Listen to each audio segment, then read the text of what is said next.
हरिओम साथियों, स्वागत है आपका पुनः मेरे इस चैनल में। अपनी कुंडली स्वयं देखने के संबंध में पिछले वीडियो में हमने जाना था कि हमारी कुंडली के लग्नाधिपति लग्नेश और इष्ट देव कौन होंगे। हमने उनको जाना, पहचाना और उनकी पूजा करना भी शुरू कर दिया। आशा है आप लोगों को पिछला वीडियो अच्छा लगा होगा और आपने अपने लग्नाधिपति, अपनी कुंडली के सर्वे सर्वा, अपनी कुंडली के लॉर्ड, अपनी कुंडली के भगवान और इष्ट देव की पूजा अर्चना करनी शुरू कर दी होगी। वैसे तो आप लोग या हम सभी लोग किसी न किसी देव की पूजा निरंतर करते ही रहते हैं। ये हमारी विरासत में है, हमारी संस्कृति में है। आस्तिक होने के कारण हम लोग ऐसा करते हैं और निश्चित ही हमें इसका प्रतिफल भी प्राप्त होता है। और किस प्रकार से हम अपनी पूजा को अपने इष्ट देव तक, अपने भगवान तक पहुंचाते हैं, इसके संबंध में भी मैंने पहले एक वीडियो अपलोड की थी, जिसके माध्यम से हम ऐसी तरंगें उत्पन्न करते हैं कि उनमें हम अपने मंत्रों को, अपनी पूजा को बिठा करके और सीधे अपने इष्ट देव तक पहुंचा देते हैं। तो जिन साथियों ने अभी तक ये चैनल सब्सक्राइब नहीं किया होगा, वे अवश्य ही चैनल सब्सक्राइब कर दें, ताकि पुरानी वीडियो जिसके माध्यम से हमने इष्ट देव तक अपने पूजा को, अपने मंत्रों को पहुंचाने की कोशिश की थी और उसको सीखने का प्रयास किया था, वो वीडियो भी आपके पास उपलब्ध हो जाए। आज हम चर्चा करेंगे कि जो हमारी कुंडली में भाव होते हैं, घर होते हैं, जो मैंने पिछली वीडियो में आपको बताया था, भाव, घर या हाउस जिनको कहते हैं, वे 12 होते हैं और वही 12 हाउस हमारे जीवन की पूरी घटनाओं का प्रतिनिधित्व करते हैं। हर भाव कुछ न कुछ हमारे जीवन की घटना को प्रदर्शित करता है। अगर हम उन भावों के बारे में जान लें, वैसे तो प्रत्येक भाव विस्तृत रूप से कई घटनाओं को प्रतिनिधित्व करता है, लेकिन जो मुख्यतः है मैं यहाँ पे आपको बताने जा रहा हूँ और धीरे धीरे जो आगे की वीडियोज आएंगी उसमें अन्य उस भाव से संबंधित घटनाएं भी आती रहेंगी। तो मुख्यतः ये भाव किन किन बातों को जीवन में प्रदर्शित करते हैं, वो मैं यहाँ पे बताने का आपको प्रयास करूँगा। तो देखिएगा, जो पहला भाव होता है, पहला भाव, ये जो कुंडली हमारी, इसका जो फर्स्ट हाउस है, ये मैंने पिछली वीडियो में भी आपको बताया था।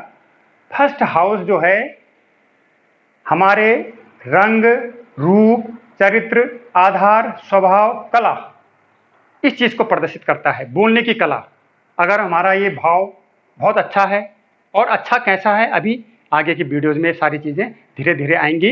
ये भाव हमारा अच्छा कैसे हो गया, इसका मतलब इसमें कोई या तो अच्छे ग्रह पड़ गए हैं या इसका स्वामी कोई अच्छा है, ये सारी चीज़ें अभी आएंगी। फिलहाल आप भाव को जानिएगा कि हमारा अगर पहला भाव अच्छा है तो हमारा प्रतिनिधित्व करता है, वो रंग को बताता है, रूप को बताता है, चरित्र को बताता है, आधार को बताता है, स्वभाव को बताता है, कला को बताता है। हमारे अंदर बोलने की कला, हमारे अंदर अगर ये भाव अच्छा है तो हमारे अंदर बोलने की ऐसी अच्छी कला होगी कि हम किसी को भी अपनी ओर आकर्षित कर सकते हैं। और अगर हमारे भाव बुरा है तो ठीक विपरीत प्रभाव उसका पड़ेगा, और विपरीत प्रभाव के लिए उसका उपाय भी आपको बताया जाएगा। सरलतम भाषा में सरलतम उपाय बताए जाएंगे, बहुत बड़े बड़े उपाय नहीं है इसके, स्वयं उसको हम करके और अपने जीवन को सुधार सकते हैं। दूसरा भाव है कुटुंब, परिवार, वाणी, हमारी वाणी कैसी है, इसमें कौन सा ग्रह बैठा है तो हमारी वाणी उग्र हो जाती है। अगर सौम्य ग्रह बैठा है, फिर सौम्य और उग्र ग्रहों की बातें भी हम आगे बताएंगे। सौम्य ग्रह बैठा है तो हमारी वाणी सौम्य हो जाती है, उग्र ग्रह बैठा है तो हमारी वाणी उग्र हो जाती है। धन संग्रह, हम सेविंग कितना कर लेते हैं, कमाने वाला भाव दूसरा है, अभी आएगा, लेकिन धन संग्रह करने वाला भाव है ये, कि हम अगर हमारा भाव, कोई भाव हमारा धन कमा रहा है, किसी भाव के द्वारा हमारा धन अर्जित हो रहा है, तो हम उसको संग्रहित कैसे कर पा रहे हैं, सेविंग उसकी कर पा रहे हैं या नहीं कर पा रहे हैं। तो अच्छा भाव है तो हम अच्छी तरह के कर पा रहे हैं, बुरा है, बुरा प्रभाव पड़ रहा है तो ठीक उसका विपरीत प्रभाव पड़ेगा। तो तीसरा भाव है, ये मैंने पिछले वीडियो में बताया था कि अति परिश्रम वाला भाव कहते हैं इसको। और ये भाव छोटे भाई बहनों के लिए भी है, कि हमारे छोटे भाई बहन कैसे होंगे, कितने होंगे, होंगे कि नहीं होंगे, उनके साथ हमारा प्यार प्रेम कैसा रहेगा। और ये जो तीसरा भाव है साहसी कार्यों के लिए भी है। ये भाव अगर किसी का अच्छा है तो ऐसा जातक जो है प्रशासनिक सेवा में जाएगा, साहस वाले कार्यों में जाएगा, पुलिस वाली सेवा में जाएगा, या जहाँ पे साहस का काम होता है, बॉर्डर पे हमारे वीर सैनिक साहस का शौर्यता दिखाते हैं अपनी, ऐसे ऐसे क्षेत्र में जाएगा। तो ये सारी चीज़ें अभी आएंगी आगे। चौथा भाव है माँ का स्थान है ये, कि हमारी अपनी माँ के प्रति प्रेम प्यार कैसा है, इसमें कैसा है, हमारे अपनी माँ से बनेगी या नहीं बनेगी, या कैसी बनेगी, या हमारी माँ हमें कितना चाहती है, ये सारी चीज़ें माँ का स्थान है। ये सुख सुविधा का स्थान है, हमारे जीवन में कैसी कैसी सुख सुविधाएं होंगी, वाहन की प्राप्ति हमें होगी या नहीं होगी, या हमें वाहन इस समय खरीदना चाहिए या कब खरीदना चाहिए, या कैसा वाहन खरीदना चाहिए, जायदाद कितनी होगी, कैसी होगी, खरीदनी चाहिए नहीं खरीदनी चाहिए, मकान इत्यादि, ये चौथा भाव बताता है। पांचवा भाव शिक्षा का है, संतान का है, विद्या बुद्धि का है, लव अफेयर प्यार स्नेह वगैरह वगैरह का ये स्थान होता है, कि हमारी बुद्धि कैसी है, हमारी बुद्धि शून्य या विवेक शून्य तो नहीं हो रही है, या भाव खराब है या अच्छा है, तो उसी हिसाब से ये भाव हमें हमारे जीवन में प्रतिफल देना आरंभ करता है। छठवां भाव ये लिखा होगा यहाँ पे, आप देख रहे हैं 6th हाउस, ये कर्ज, लोन, ऋण, रोग, लेन देन, शत्रु, ये इन चीज़ों का भाव है। अगर ये भाव खराब है, वैसे मैंने खराब स्थान में बताया इसको, इसमें अगर ग्रह भी खराब बैठ गया कोई आगे जो आने वाला है भी, तो ये निश्चित रूप से हमारे शत्रुओं को बढ़ा देगा, हमारे पे रोग लगा देगा, हमारे पे कर्ज थोप देगा, है ना। लेकिन इससे डरने की आवश्यकता नहीं है, इनके उपाय भी हैं। अगर ऐसा करेगा तो उपाय भी हैं। अगर हम उपाय नहीं करते हैं, जब भी हम उपाय करते हैं तो हम पर्टिकुलर चीज़ को पकड़ते हैं। अगर हमें सिर दर्द है तो हम सिर दर्द की दवाई खाते हैं, हम पेट दर्द की तो नहीं खाते। लेकिन हम कहाँ पे गलती कर देते हैं कि हमें सिर दर्द हो रहा है और हम पेट दर्द की दवाई खाना शुरू कर देते हैं, तो हमारा सिर दर्द कैसे ठीक होगा। इसीलिए हमें तो ये वाला भाव और कोई पर्टिकुलर ग्रह प्रभावित कर रहा है, नुकसान पहुंचा रहा है, और हम कर रहे हैं पूजा दूसरे ग्रह की, तो हमें जल्दी से लाभ मिलने वाला नहीं है। अगर हम ठीक पकड़ लेते हैं उसी ग्रह को, उसी रोग को पकड़ लेते हैं जिस ग्रह के कारण हमें बीमारी हो रही है, प्रभावित हो रहे हैं, तो हम उसकी पूजा करके निश्चित ही अपने जीवन को सुधार सकते हैं।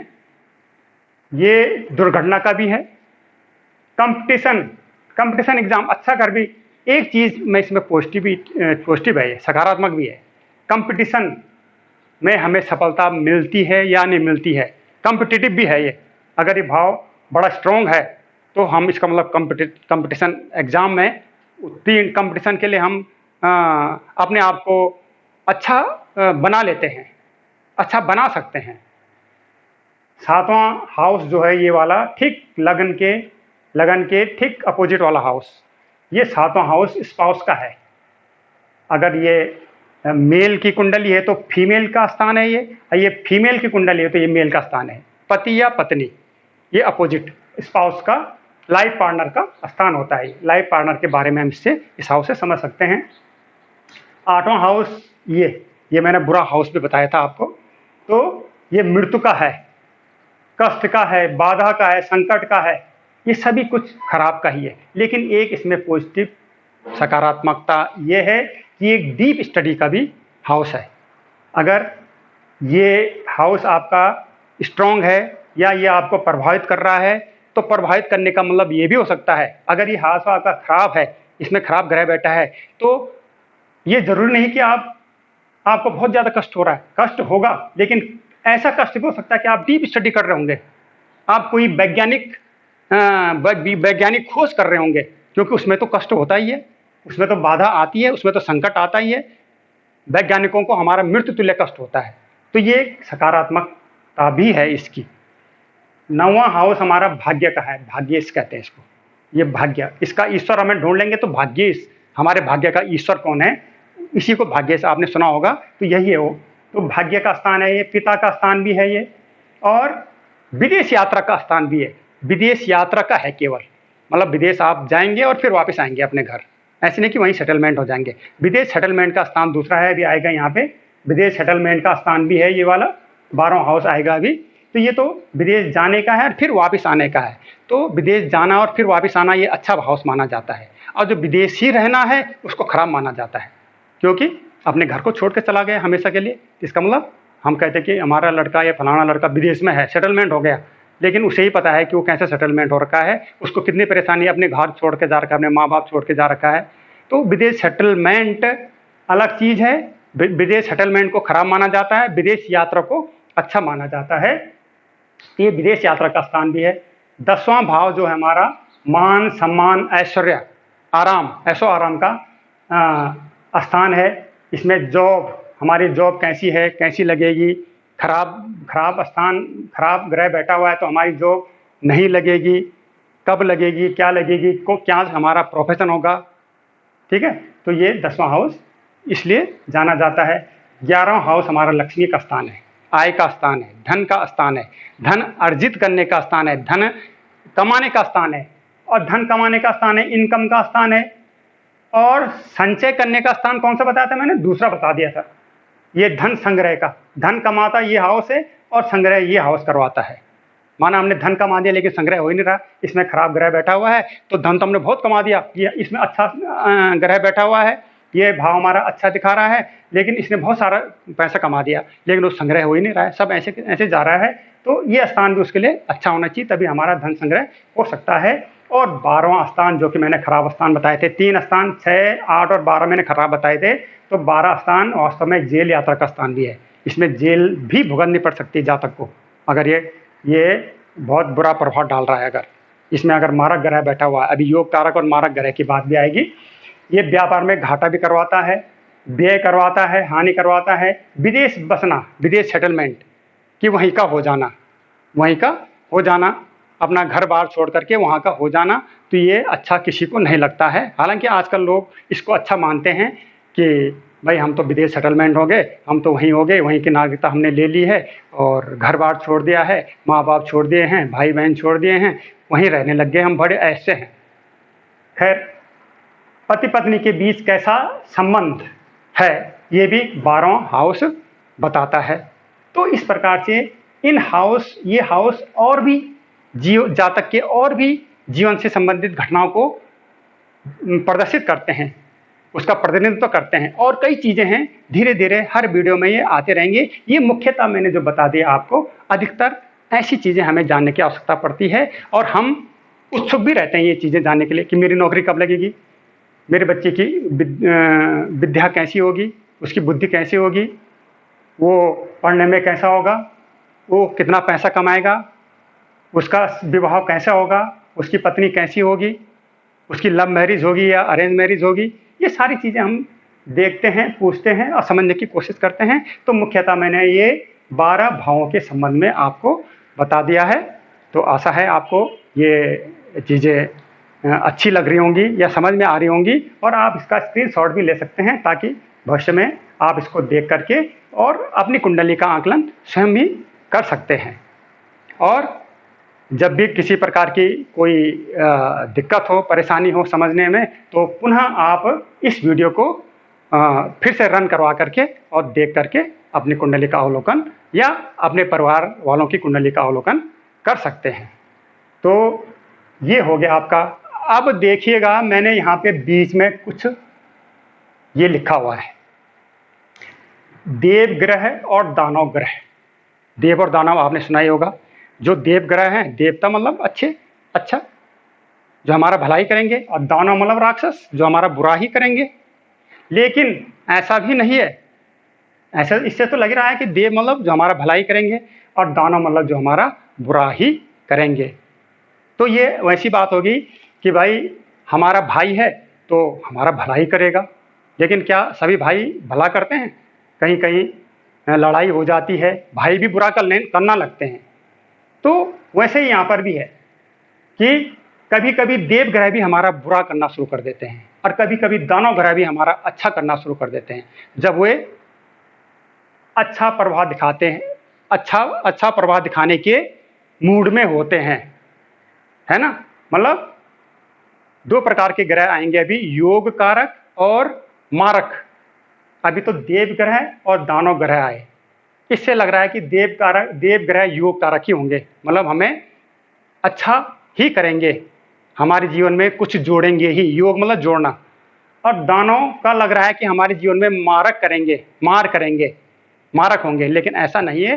ये सारी चीजें अभी आएगी। फिलहाल आप ये समझिएगा कि देव ग्रह कौन कौन से होते हैं। चंद्र ग्रह होते हैं, मंगल देव होते हैं, बृहस्पति देव होते हैं, सूर्य देव होते हैं। ये 4 ग्रह देव ग्रह कहलाते हैं। और दानव ग्रह में शुक्र, जो तो कि दानव के गुरु भी कहलाते हैं। हमारे बृहस्पति जो है देवताओं के गुरु कहलाते हैं, दानव के गुरु शुक्रदेव कहलाते हैं। तो शुक्रदेव दानव हो गए, शनिदेव दानव हो गए, राहु देव दानव हो गए और केतु देव दानव ग्रह हो गए। और ये एक मैंने बुध देव जी बीच में लिखे हुए हैं। ये बुध देव जी, इनके तो मित्र होते हैं, दानव के मित्र होते हैं ये बुध देव जी। और बुध देव जी बृहस्पति और सूर्य के भी मित्र होते हैं, लेकिन चंद्र और मंगल के शत्रु होते हैं। 2 के शत्रु होते हैं, बाकी सबके मित्र होते हैं। जो मैंने रेड एरो से बताया है, चंद्र और मंगल के तो बुध क्या होते हैं, शत्रु होते हैं। और बाकी जो ब्लैक एरो से बता रखे हैं, सारे बुध के क्या हैं, मित्र हैं। और इधर आप देखेंगे कि ये सारे देवग्रह आपस में मित्र होंगे और सारे दानव ग्रह भी आपस में मित्र होंगे। और ये सारी टीम इस टीम की दुश्मन होगी और ये सारी टीम इस टीम की दुश्मन होगी। अब इससे आप समझ सकते हैं कि चंद्रदेव में कहूँगा अगर कि चंद्रदेव और राहुदेव आपस में मित्र हैं कि शत्रु हैं, आप कहेंगे भाई शत्रु हैं। ये टीम देवताओं की, दानव की शत्रु हैं, है ना। मैं कहूँगा चंद्रदेव और सूर्यदेव आपस में क्या है, आप कहेंगे ये तो देवताओं की टीम है, तो आपस में मित्र हैं। तो इससे आपको सारा पता चल रहा है कि कौन देव ग्रह हैं, कौन दानव ग्रह हैं और किसकी आपस में मित्रता है, किसकी आपस में शत्रुता है। ये अभी आगे आएगा जब कुंडली हम और डीपली स्टडी करेंगे कुंडली की, कि कौन ग्रह किसके साथ बैठा हुआ है। कभी कभी देव ग्रह के साथ दानव ग्रह बैठा होता है, तो दानव ग्रह तो वहाँ खलबली मचाएगा और देव ग्रह उस भाव को अच्छा करने की कोशिश करेगा। अब दोनों में ये भी देखना पड़ता है कि कौन सा स्ट्रांग है, देवता ज़्यादा पावरफुल है देव ग्रह की, दानव ज़्यादा पावरफुल है। तो जो ज़्यादा पावरफुल होगा वो वही उस भाव को प्रभावित करना शुरू कर देगा। और प्रभावित शुरू कर देगा तो हमें क्या करना होगा, उसको छीण करना होगा, उसकी डिग्री, उसकी पावर को कम करना होगा, इसकी बढ़ानी होगी। जो हमें चाहिए, जिससे हमें फ़ायदा होना है, उसकी पावर को तो हमने बढ़ानी है। और जिसका हमें ज़रूरत नहीं, जिसने हमें नुकसान पहुंचाना है, उसकी पावर को घटानी होगी। ये सारी चीज़ें धीरे धीरे आगे आएंगी। तो आशा है कि सभी साथी जो मैंने आज यहाँ पे चर्चा की और हमने और आपने ये कुंडली को समझने की कोशिश की, ये प्रयास हमारा सार्थक रहा होगा। और अगले टॉपिक में मैं प्रत्येक जातक, क्योंकि प्रत्येक जातक किसी न किसी लग्न में पैदा हुआ होता है, उस जातक के 2 प्रकार के ग्रहों के बारे में चर्चा करूंगा, योग कारक ग्रह और मारक ग्रह। मतलब हर कोई जातक, हर कोई व्यक्ति समझ लेगा कि भाई मेरी कुंडली में अच्छे ग्रह कौन से हैं, मुझे कौन से ग्रह फायदा देने वाले हैं और कौन से ग्रह मेरे यहाँ नुकसान करने वाले हैं, कौन से ग्रह मारक हैं। अभी तो ग्रह रखे ही नहीं है, केवल अभी बिना ग्रह रखे हुई ये बातें हो रही है कि मुझे ये ग्रह अच्छा फल देंगे, ये ग्रह बुरे फल देंगे। तो योग कारक ग्रह और मारक ग्रह के बारे में चर्चा करेंगे।